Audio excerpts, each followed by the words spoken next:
एक के निधन का ज्ञान। आज का हेडिंग रहेगा माता एवं जातक में एक के निधन का ज्ञान।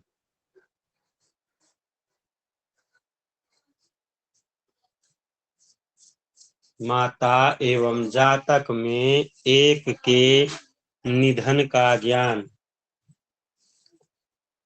यदि जन्म पत्री में 6-8 भवन में सब पापग्रह हो तो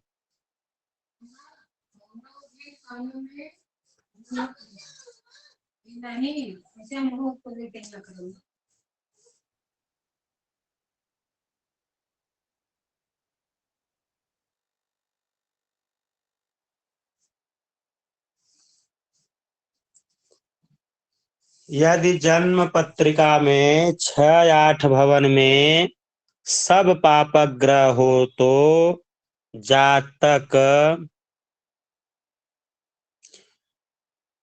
सब पापग्रह हो तो माता जीवित रहती है और बालक का निधन हो जाता है। यदि जन्म पत्रिका में 6-8 में सब पापग्रह हो तो माता जीवित रहती है और बालक का निधन हो जाता है।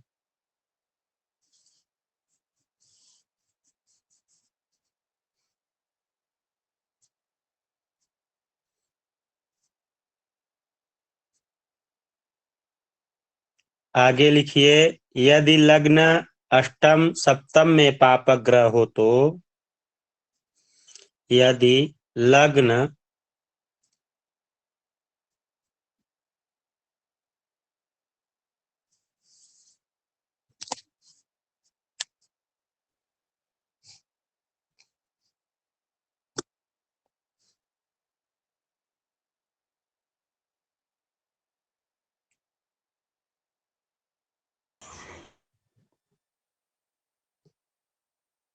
सरोज कुमार वीडियो बंद करो।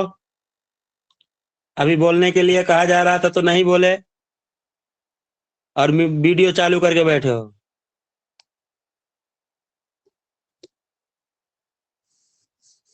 यदि लग्न अष्टम सप्तम में पापग्रह हो तो यदि लग्न अष्टम सप्तम में पापग्रह हो तो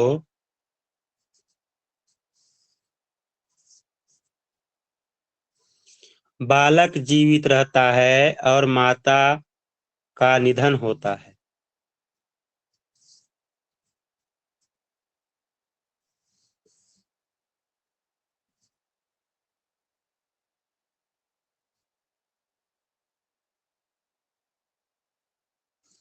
यदि लग्न अष्टम सप्तम में पापग्रह हो तो बालक जीवित रहता है और उसकी माता का निधन हो जाता है।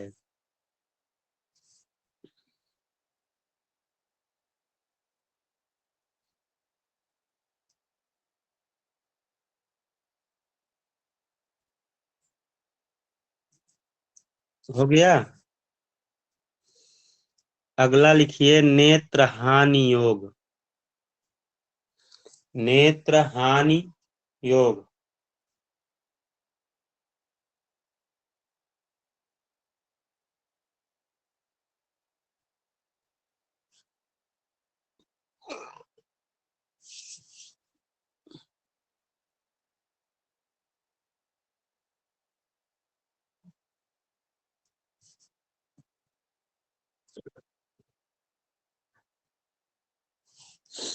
मंगल या शनि 12वें भाव में हो तो नेत्रनाशक होते हैं। मंगल या शनि 12वें भाव में हो तो नेत्रनाशक होते हैं।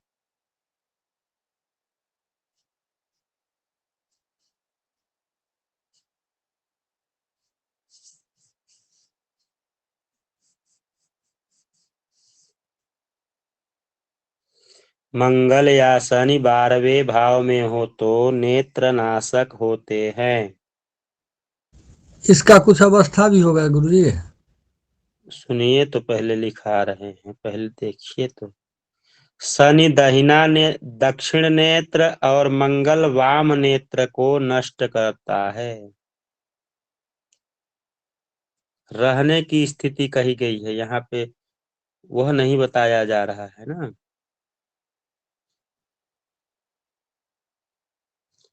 शनि दक्षिण नेत्र और मंगल वाम नेत्र को नष्ट करता है।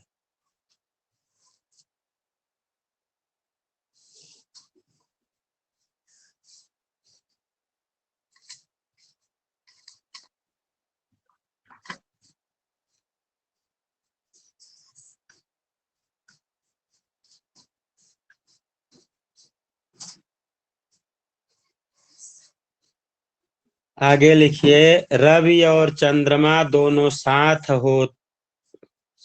ही 12वें भाव में बैठे हों। रवि और चंद्रमा दोनों साथ ही 12वें भाव में बैठे हों,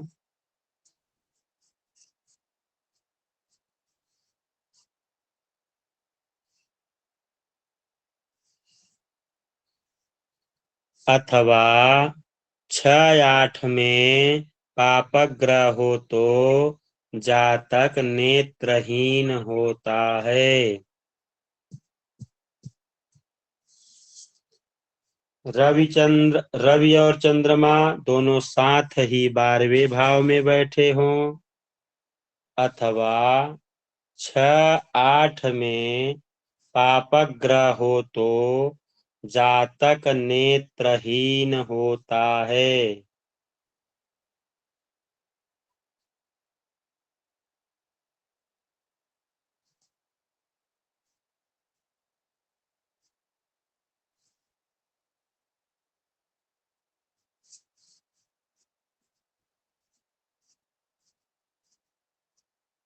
गुरुजी एक बार और रिपीट कर।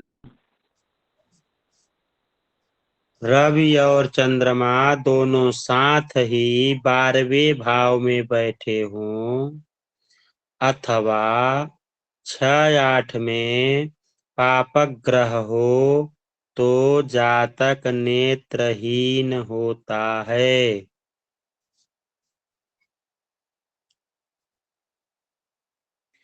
अथवा अथवा इन दोनों में एक भी द्वादश भाव में हो तो, अथवा इन दोनों में से एक भी द्वादश भाव में हो तो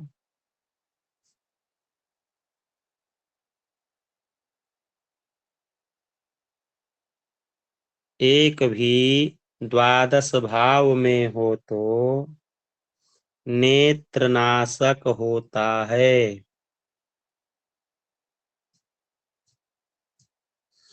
अथवा इन दोनों में एक भी द्वादश भाव में हो तो नेत्रनाशक होता है। गुरु एक बार पुनः बता दीजिए। 6-8 पाप ग्रह हो तो जातक नेत्रहीन होता है, उसके आगे? अथवा इन दोनों में एक भी द्वादश भाव में हो तो, अथवा इन दोनों में से एक भी द्वादश भाव में हो तो नेत्रनाशक होता है। उनमें उनमें रवि दक्षिण नेत्र और चंद्रमा वाम नेत्र को नष्ट करता है। उनमें रवि दक्षिण नेत्र और चंद्रमा वाम नेत्र को नष्ट करता है।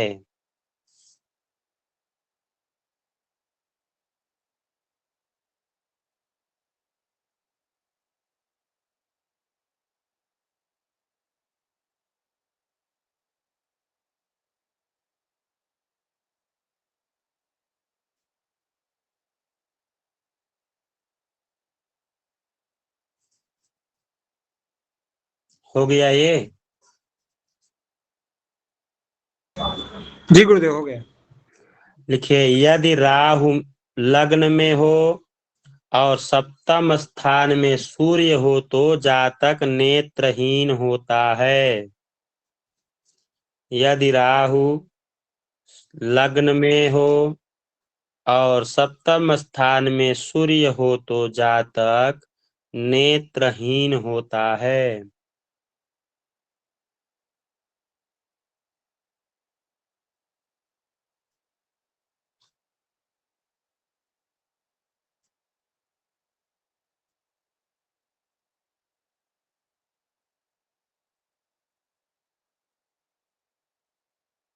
हो गया? लिखिए, हेडिंग है पुनः नेत्र हानि। पुनः नेत्र हानि, पुनः मतलब दोबारा ना, फिर से। पुनः नेत्र हानि योग।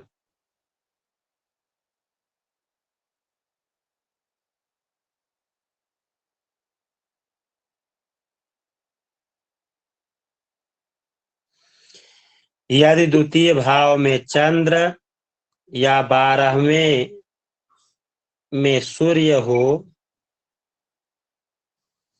यदि द्वितीय भाव में चंद्र या 12वें भाव में सूर्य हो,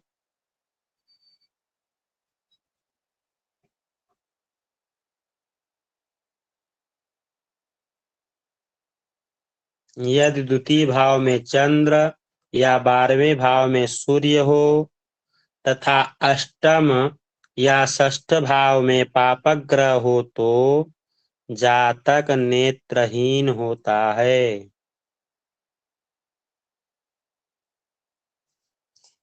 यदि द्वितीय भाव में चंद्र या 12वें में सूर्य हो तथा अष्टम या छठे भाव में पापक ग्रह हो तो जातक नेत्रहीन होता है।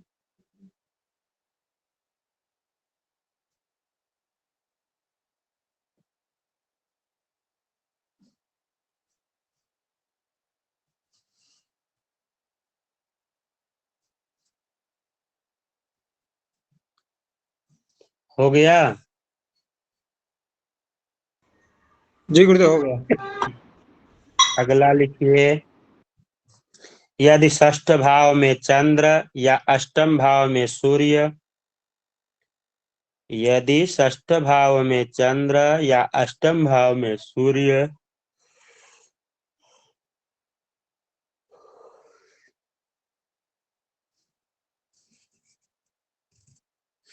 शनि द्वादश भाव में या मंगल द्वितीय भाव में हो तो, यदि षष्ठ भाव में चंद्र, अष्टम भाव में सूर्य, द्वादश भाव में शनि या द्वितीय भाव में मंगल हो तो इस योग में भी जातक नेत्रहीन होता है।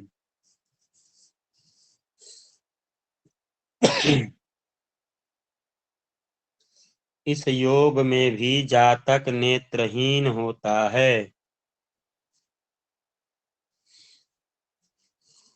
यदि छठे भाव में चंद्र या 8वें भाव में सूर्य, शनि द्वादश भाव में या मंगल द्वितीय भाव में हो तो इस योग में भी जातक नेत्रहीन होता है।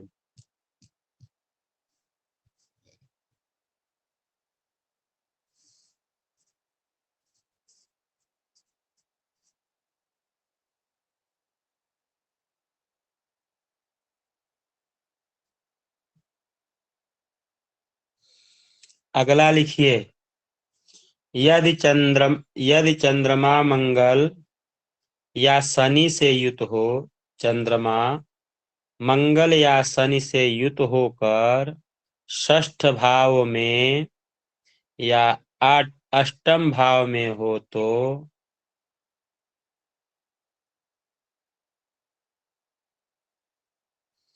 यदि चंद्रमा मंगल या शनि से युत होकर षष्ठ भाव में या अष्टम भाव में हो तो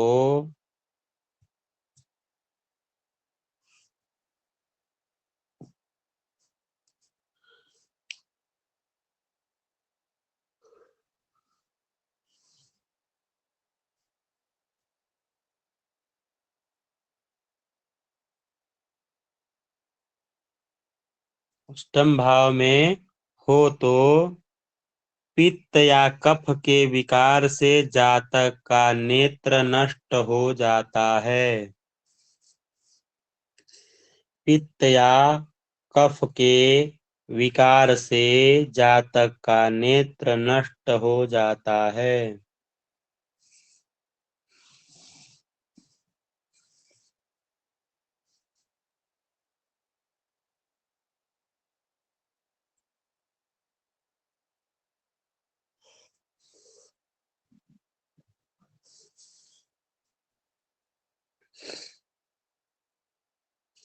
यदि चंद्रमा मंगल या शनि से युत होकर षष्ठ भाव में या अष्टम भाव में हो तो पित्त या कफ के विकार से जातक का नेत्र नष्ट हो जाता है।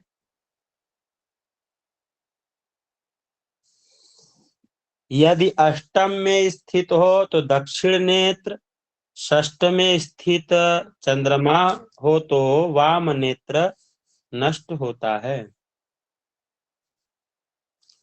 यदि अष्टम में स्थित हो तो दक्षिण नेत्र, षष्ठ में स्थित चंद्रमा हो तो वाम नेत्र नष्ट होता है।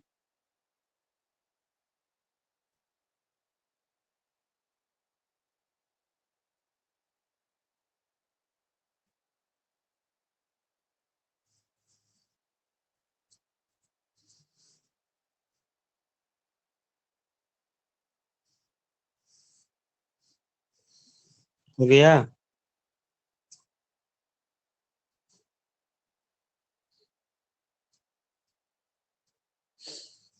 हो गया?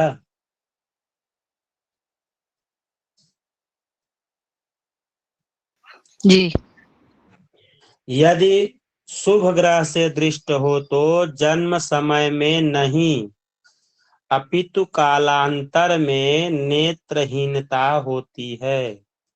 अगर उसी में किसी कोई शुभ ग्रह देख रहे हैं तो जन्म से तो नहीं, लेकिन बाद में कुछ समय बाद जो है नेत्रहीनता हो जाएगी। यदि शुभ ग्रह से दृष्ट हो तो जन्म समय में नहीं, कालांतर में नेत्रहीनता होती है।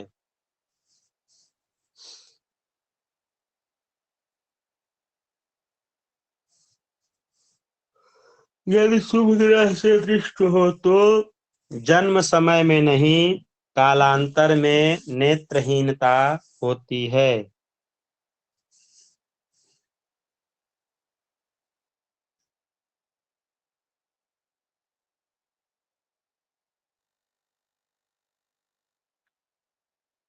गुरुजी अभी कुछ समझ में नहीं आ रहा है, तो क्या ये अभी लिखना जारी रखूं या फिर पहले नई जो कक्षा है उसका इंतजार करूं?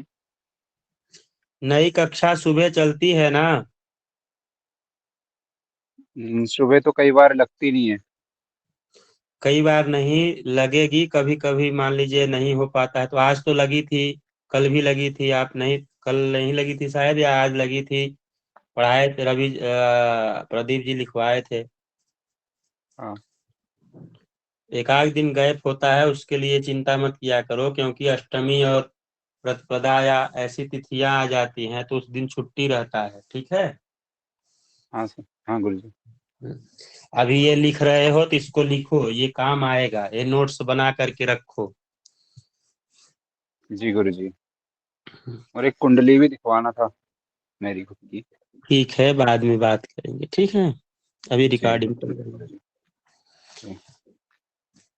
यदि शनि के साथ चंद्रमा यदि 8 बार 12 में शनि के साथ चंद्रमा यदि 8-12 में पाप ग्रह से दृष्ट हो तो शनि के साथ चंद्रमा यदि 8-12 में पाप ग्रह से दृष्ट हो तो शनि के साथ चंद्रमा यदि 8-12 में पाप ग्रह से दृष्ट हो तो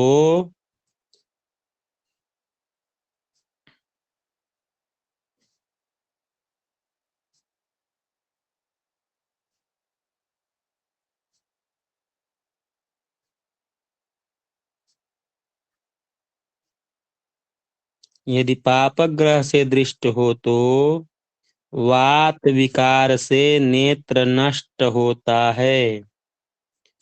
वात विकार से नेत्र नष्ट होता है।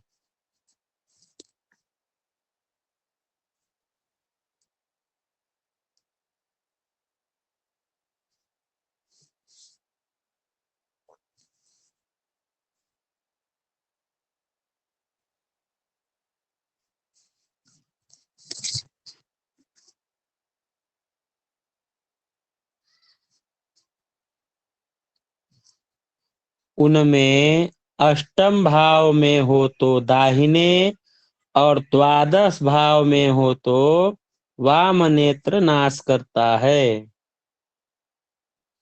उनमें अष्टमस्थ दाहिने और द्वादशस्थ वाम नेत्र का नाश करता है।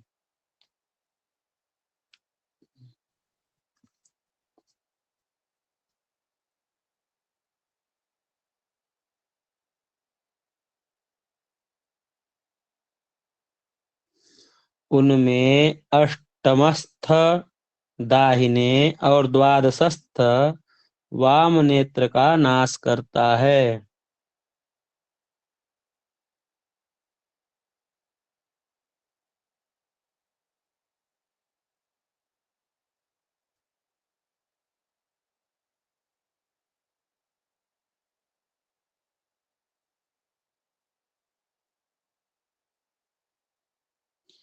यदि शुभ ग्रहों से दृष्ट हो तो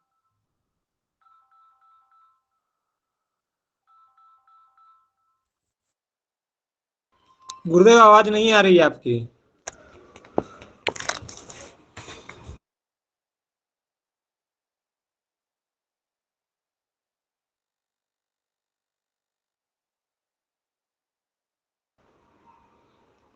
गुरुदेव आवाज नहीं आ रही है। कहीं से फोन आ गया है, अभी नहीं बोल रहे हैं।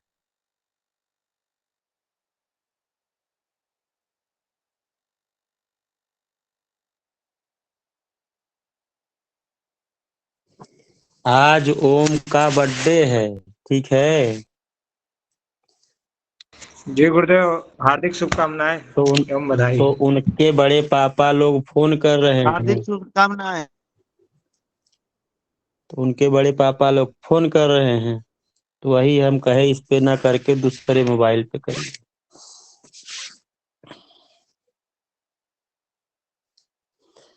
ओम शुक्ला।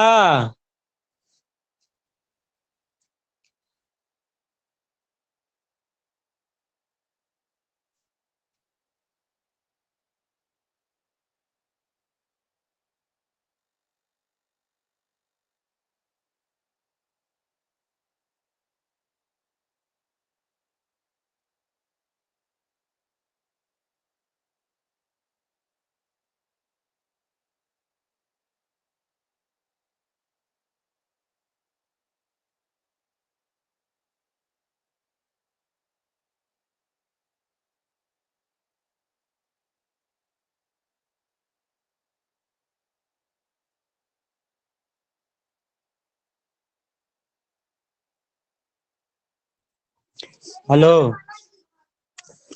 आवाज आ रही है? ओम जी गेट बंद कर दो। ये वाला यार। आ रहा है गुरुदेव, आवाज आ रहा है।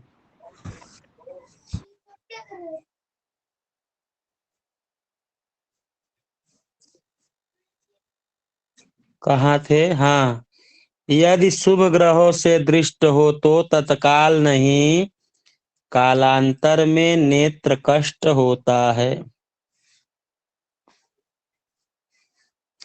यदि शुभ ग्रहों से दृष्ट हो तो तत्काल नहीं, कालांतर में नेत्र कष्ट होता है।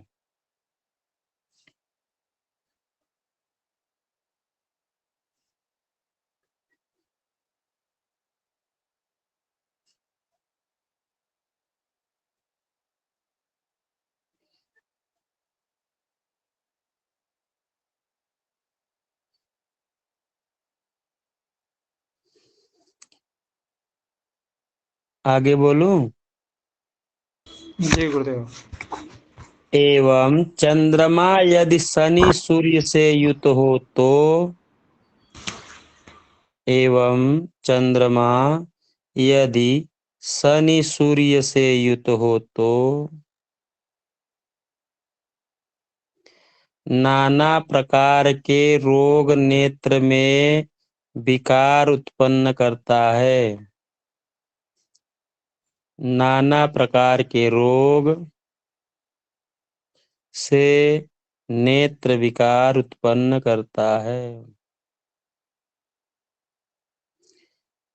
नाना प्रकार के रोग से नेत्र में विकार उत्पन्न करता है।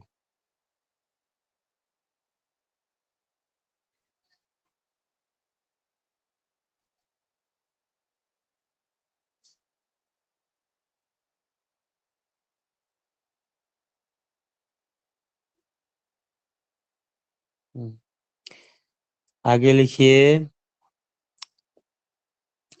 नेत्रहीन योग का वर्णन जातकालंकार तथा जातक पारिजात में भी दिया गया है।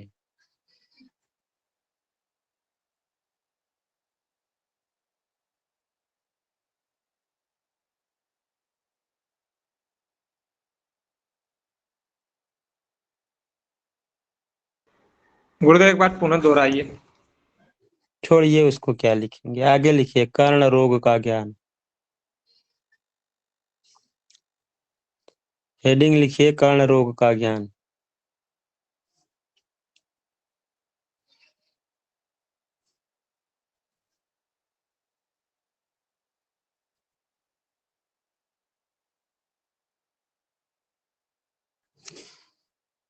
कर्ण रोग का ज्ञान हेडिंग डालिए। लिखिए जन्म कुंडली में पापाक्रांत चंद्रमा यदि, पापाक्रांत चंद्रमा यदि 11-3-1 में हो तो जातक को, जन्म कुंडली में पापाक्रांत चंद्रमा यदि 11-3-1 में हो तो जातक को कर्ण रोग होता है।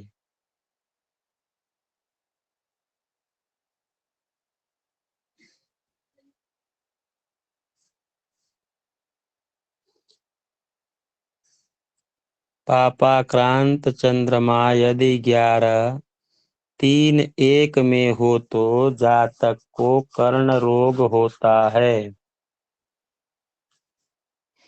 यदि पापग्रह की दृष्टि हो तो जन्म के समय से ही कर्ण रोग होता है।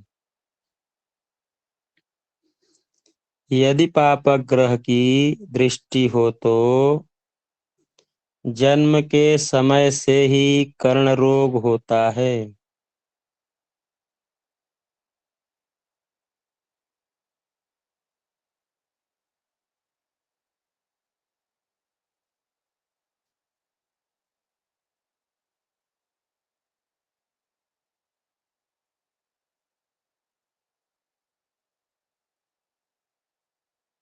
हो गया?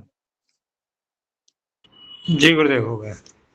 आगे लिखिए यदि नवम और पंचम भाव दोनों में पापक ग्रह हो तो, यदि नवम और पंचम भाव दोनों में पापक ग्रह हो तो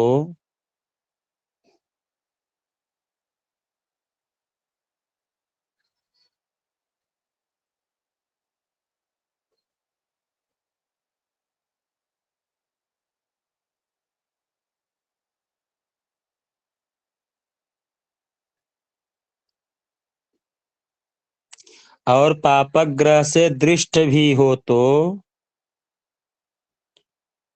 और पापक ग्रह से दृष्ट भी हो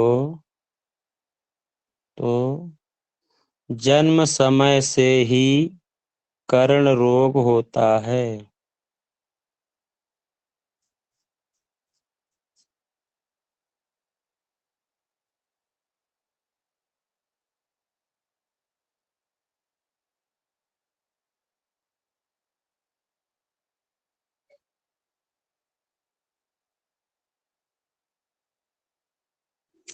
पाप ग्रह से दृष्ट भी हो तो जन्म समय से ही कर्ण रोग होता है।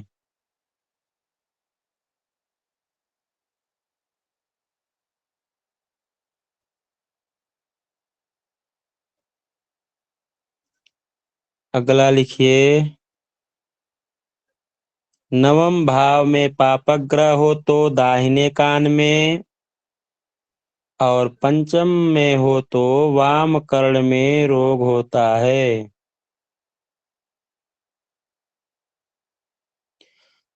नवम में पापक ग्रह हो तो दाहिने कर्ण में, पंचम में हो तो वाम कर्ण में रोग होता है।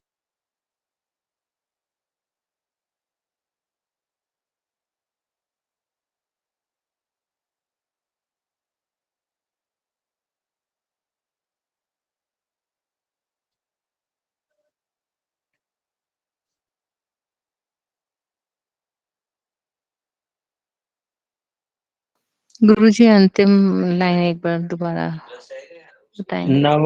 नवम में पापक ग्रह हो तो, नवे भाव में पापक ग्रह हो तो दाहिने कान में और पंचम में पापक ग्रह हो तो वाम कर्ण में रोग होता है।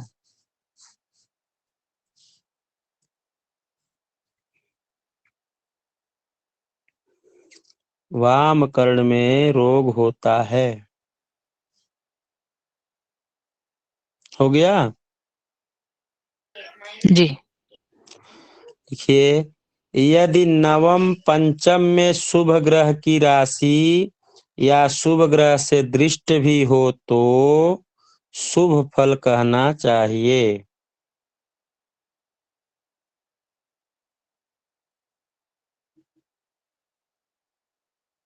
गुरुदेव यदि नवम पंचम में शुभ ग्रह की राशि या शुभ ग्रह से दृष्ट हो तो शुभ फल कहना चाहिए।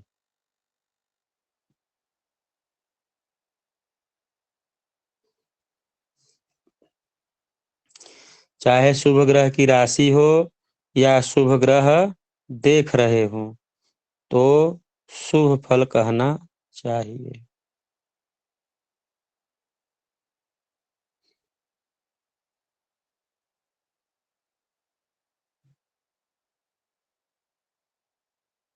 मिला जुला परिणाम नहीं बोल सकते गुरुदेव? नहीं, शुभ ग्रह देख रहे हैं तो काहे मिला जुला परिणाम कहेंगे। थोड़ा सा कम कहेंगे, भाई हो सकता है कान में परेशानी हो सकती है, ऐसा कह सकते हैं, लेकिन ये नहीं कहेंगे कि कान में एकदम पूरा खराब है। जी गुरुदेव। हम्म लिखिए, कुछ विद्वानों के मत से, कुछ विद्वानों के मत से नवम में वाम कर्ण में और पंचम में दक्षिण कर्ण में रोग माना गया है।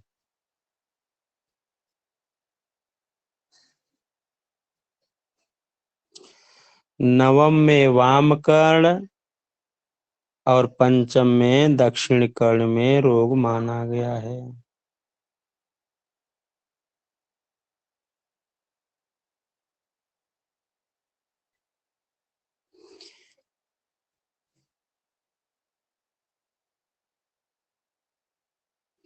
ऊपर वाली लाइन है ना कि नवम में पापक ग्रह हो तो दाहिने कान में, और पंचम में पापक ग्रह हो तो वाम कान कर्ण में। लेकिन यहाँ कुछ जातक का मत यह भी है कि अगर नवम में पापक ग्रह है तो वाम कर्ण, यहाँ दाहिने के जगह वाम कर्ण बताए हैं, और पंचम में दाहिना कर्ण में जो है दक्षिण में हो, पंचम में हो तो दक्षिण कर्ण का रोग माना गया है। कुछ विद्वानों का मत है। ठीक है।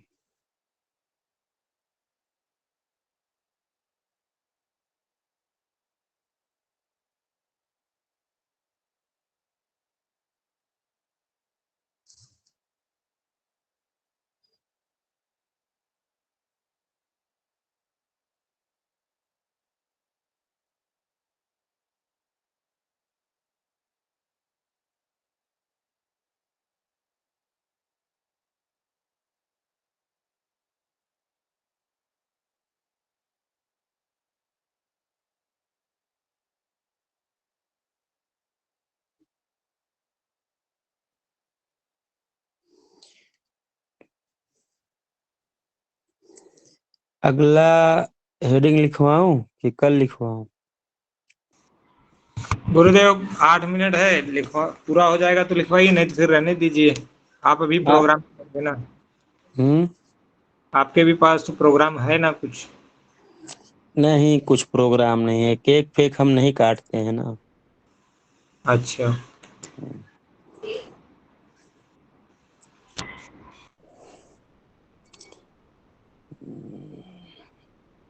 ज्यादा बड़ा है दे। चलिए लिखिए, चंद्र राशि से कर्ण रोग का ज्ञान। चंद्र राशि से कर्ण रोग का ज्ञान।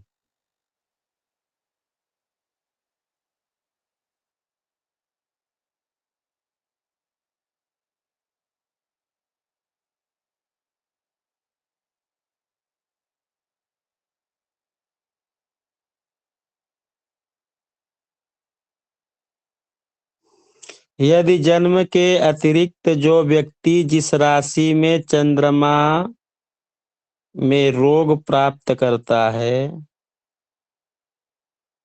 यदि जन्म के अतिरिक्त जो व्यक्ति जिस राशि के चंद्रमा में, यदि जन्म के अतिरिक्त जो व्यक्ति जिस राशि के चंद्रमा में रोग प्राप्त करता है,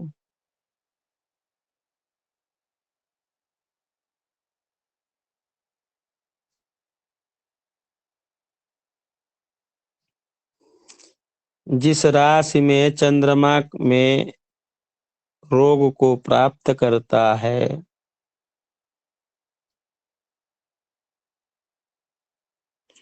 उसे ही उस रोग का लग्न समझकर, उसे ही उस रोग का लग्न समझकर रोग का विचार करना चाहिए। यदि जन्म के अतिरिक्त जो व्यक्ति जिस राशि के चंद्रमा में रोग प्राप्त करता है, उसे ही उस रोग का लग्न समझकर, उसे ही उस रोग का लग्न समझकर रोग का विचार करना चाहिए।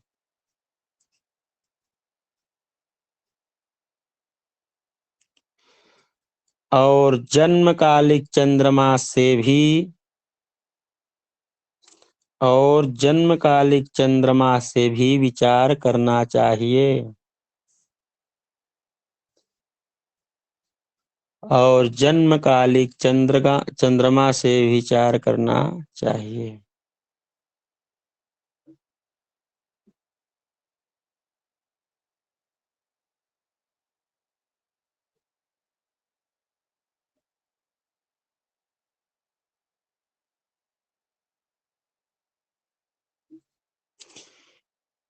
इस प्रकार योग कारक ग्रहों से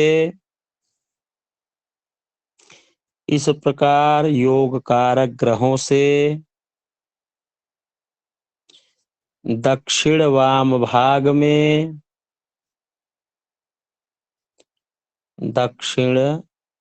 वाम भाग में शुभ ग्रह चिन्ह करते हैं।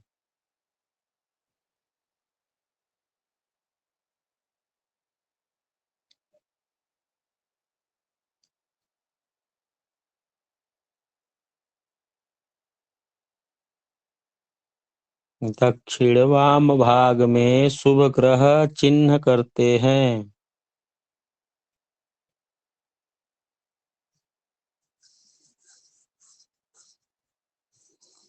यदि वे पापक ग्रह से दृष्ट हो तो यदि वे पापक ग्रह से दृष्ट हो तो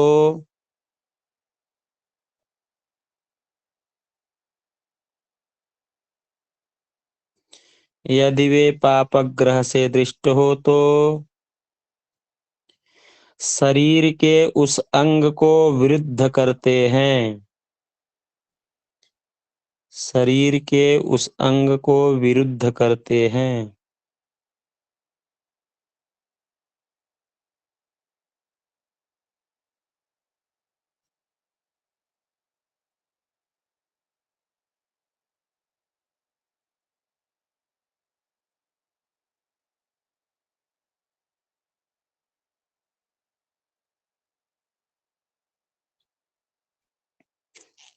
नीचे लिखिए इन तीनों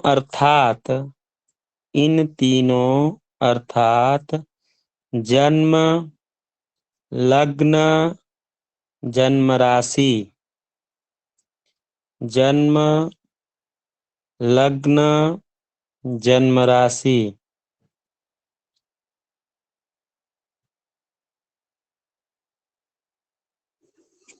रोगोत्पत्ति काल को ज्ञान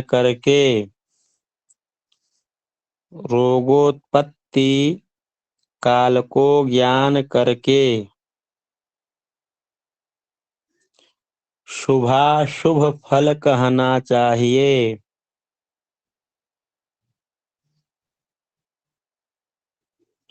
शुभाशुभ फल कहना चाहिए।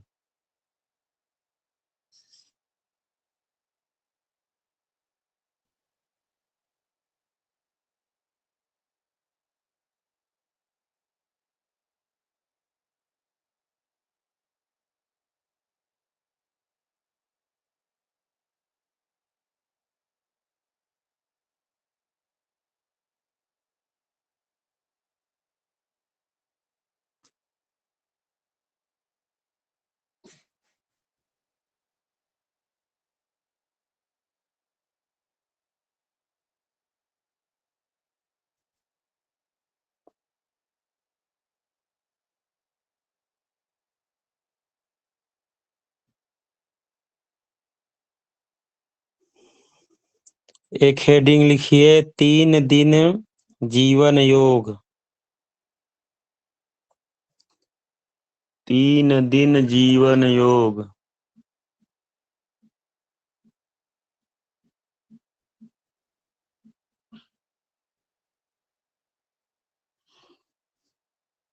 एक कल लिखाएंगे। रीमा जी रिकॉर्डिंग बंद कर दीजिए।